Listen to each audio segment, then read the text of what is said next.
გახმაურებული სასამართლო პროცესების ხანგრძლივი დავებისა და შემოქმედებითი დასის წევრების დაპირისპირების შემდეგ ბათუმის დრამატული თეატრის სამხატვრო ხელმძღვანელის თანამდებობაზე რეჟისორი ანდრო ენუქიძე დაინიშნა, რომელიც დღემდე ალექსანდრე გრიბოედოვის სახელობის სახელმწიფო თეატრში დამდგმელი რეჟისორის თანამდებობას იკავებდა. პარალელურად საქართველოს შოთა რუსთაველის სახელმწიფო უნივერსიტეტში ლექციებს კითხულობდა. გამოცდილებით და შემოქმედებითი ღვაწლით მინდა გითხრათ ესევი ბატონ ანდრო ენუქიძის შევაჩერეთ, არც იმას დაგემალავთ, რომ მქონდა კონსულტაციები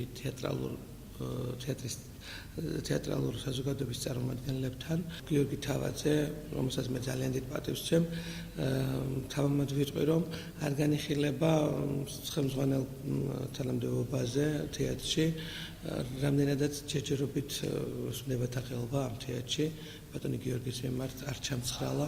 ვინ უნდა დანიშნოს თეატრის სამხატვრო ხელმძღვანელი და გადაწყვეტილების მიღებაში რა როლი უნდა ითამაშოს დასმა? აჭარის უმაღლესი საბჭოს წევრი აკაკი ძინაძე ფიქრობს, რომ დასის წევრები პოზიციას ხშირად იცვლიან, განათლების სამინისტროს გადაწყვეტილება კი სტაბილურობის გარანტიას იძლევა. მსახიობებს შეიძლება აზრი შეეცვალოთ ყოველ კვირას.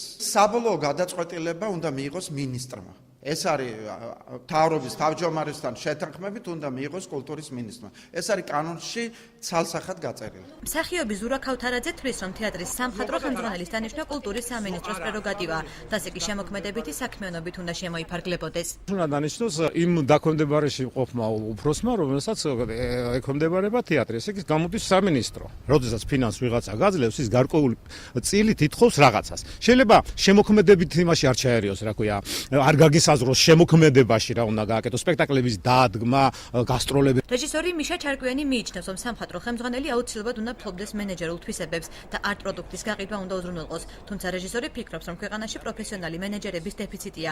ახალგაზრდებს კი ამ მიმართულების სტაჟირების საშუალება არ ეძლევათ. აუცილებელია, რომ სამხატვრო ხელმძღვანელი პირველ რიგში იყოს კარგი მენეჯერი. ტექნიკური მხარის ცოდნა, ჩემი აზრით, საოცრად მნიშვნელოვანია ამ შემთხვევაშიც. სამწუხაროდ, საკმაოდ მცირეა მსგავსი ადამიანები ჩვენ ქვეყანაში და გეტყვით, რომ ეს სკოლის პრობლემაა, იმიტომ რომ არ არსებობს რეალურად კარგი სკოლა, რომელიც ამას ასწავლის, როგორი უნდა იყოს მართველი თეატრისთვის და სამწუხაროდ ეს ინტუიციის დონეზე ხდება.